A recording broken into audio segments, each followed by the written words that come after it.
The town square was alive with the rhythm of talking drums, the scent of roasted meat, and the chatter of excited voices. It was the annual Yam Festival, the grandest celebration in our land. But amidst the colors and laughter, one man stood out like a king among peasants. Jide, a 26-year-old Nigerian, exudes confidence. His strong, well-defined jawline, neatly trimmed beard, and deep brown eyes convey both intensity and kindness. His short black hair is neatly faded with a subtle wave. Adorned in a crisp, well-fitted traditional Yoruba outfit, Jide moves with the air of someone who has never known struggle. He navigates the crowd effortlessly, nodding respectfully at elders. Discreetly slipping crisp naira notes to drummers, and flashing a captivating smile that leaves women blushing, I watched him from where I stood, my curiosity growing. The way he carried himself, the way people rushed to greet him, the way women stole glances at him, it was clear Jide was no ordinary man. Who is he? I whispered to my friend Tate. Tate chuckled. You don't know Jide. He is the richest man in this town. 2 hotels, 3 transport companies, a filling station, and lands beyond counting. They say money flows in his blood. I nodded slowly, watching as Jide pulled a woman close, whispering into her ear before slipping something into her palm. She giggled, pressing herself against him. But as I observed him, something unsettled me.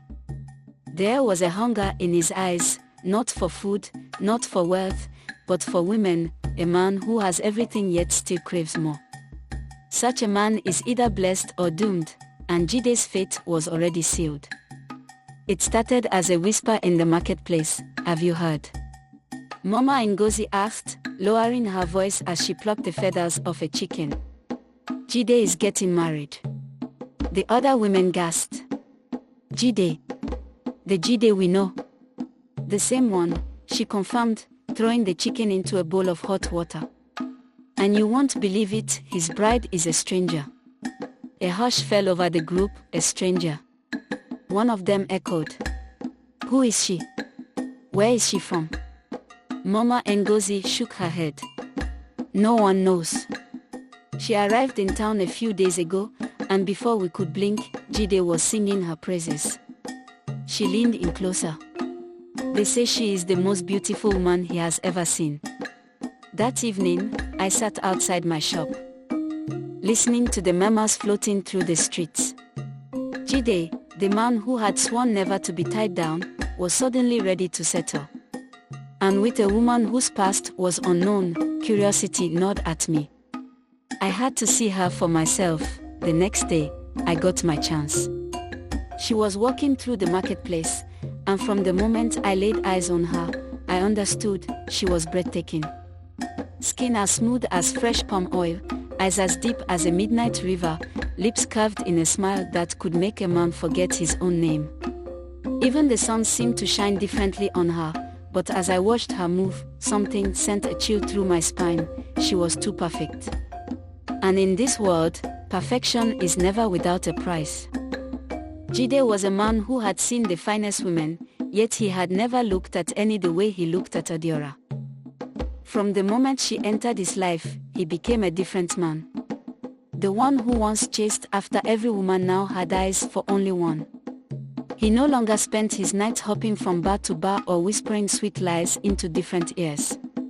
Instead, he spent them with her, walking through the quiet parts of the town, sitting under the mango tree outside his mansion, and laughing at jokes only they understood. Men envied him.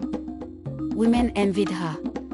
Their love was the kind that only existed in stories, too good to be real. She has bewitched him, some whispered. If this is bewitchment, then I want to be bewitched too, Jide would say with a grin whenever anyone mentioned it. But even the strongest of men have friends who see what they refuse to see. One evening, as Jide and Adiora strolled hand in hand through the festival grounds, his closest friend, Emeka, pulled him aside. My brother, Emeka began carefully, are you sure about this woman? Jide laughed. What kind of question is that? I have never been more certain of anything in my life. Emeka hesitated, then lowered his voice. I asked around. No one knows where she came from. No family, no past, just here, like she fell from the sky. Does that not bother you? Jide's smile faltered for the first time. He had never asked Odiora about her past. And for a man who always knew everything, that realization sent a strange feeling through his chest, a feeling he chose to ignore. The first crack in Jide's perfect love story appeared on a quiet evening. He and Odiora sat on his balcony, watching the moonlight dance on the rooftops of the town. She rested her head on his shoulder, her fingers tracing lazy circles on his palm.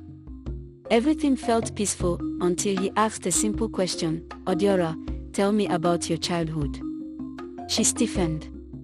It was slight, almost unnoticeable, but Jide felt it. "My childhood," she echoed, her voice light, too light. It was normal. Nothing special. He chuckled. "Come on, every childhood has a story. Where did you grow up? Who were your friends?" Odiora sat up, pulling her hand away. "Jide, why are you asking me this?" The warmth in her eyes had dimmed. Jide frowned. "Because I want to know more about you. I love you, Odiora, but it feels like you appeared out of thin air. You never talk about your past." She sighed, running her fingers through her long, dark hair. "The past doesn't matter. What matters is now." He wanted to press further, but the look in her eyes stopped him. There was something there, something unreadable, something guarded. That night, long after she had fallen asleep beside him, Jide lay awake staring at the ceiling. Emeka's words echoed in his mind. "No family, no past." Does that not bother you? For the first time since meeting Odiora, Jide felt something he had never associated with her before, doubt. Jide had always been a man of certainty. He built his wealth with sharp instincts, never second-guessing himself. But now, for the first time in his life, he was unsure. Unsure of the woman he loved. It started with small things, things most people would overlook. Odiora never spoke of her past, but she also never spoke about the future. She never mentioned children, never talked about growing old together. When Jide tried to discuss their wedding, she would smile and say, "There's no rush." One afternoon, as they sat under the mango tree in his courtyard, he brought it up again. "Odiora, when do you want to meet my extended family? The elders have been asking." She was peeling an orange, her delicate fingers moving with careful precision. "Soon," she said, not looking up. Jide watched her. "You always say soon. When?" She finally met his eyes, her expression unreadable. "Jide, why does it matter? Isn't it enough that we love each other?" Something about her tone made his chest tighten. "It matters because I want a real future with you. I want my people to bless our union. I want to know where you come from, Odiora. I want to meet your family." Her grip on the orange tightened. "My family is not important." Jide exhaled sharply. "Not important. They raised you." She stood abruptly, her chair scraping against the ground. "Jide, drop this." Her voice was sharper than he had ever heard it. Silence fell between them.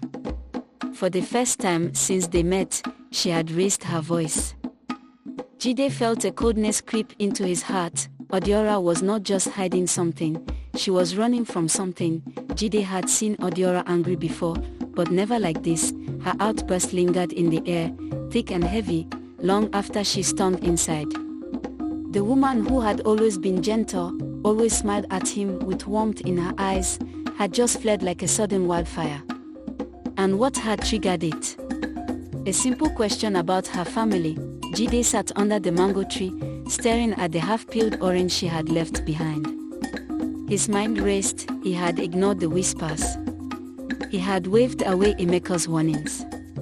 He had convinced himself that love didn't need a past, only a future. But now, as he replayed her reaction, something twisted in his chest.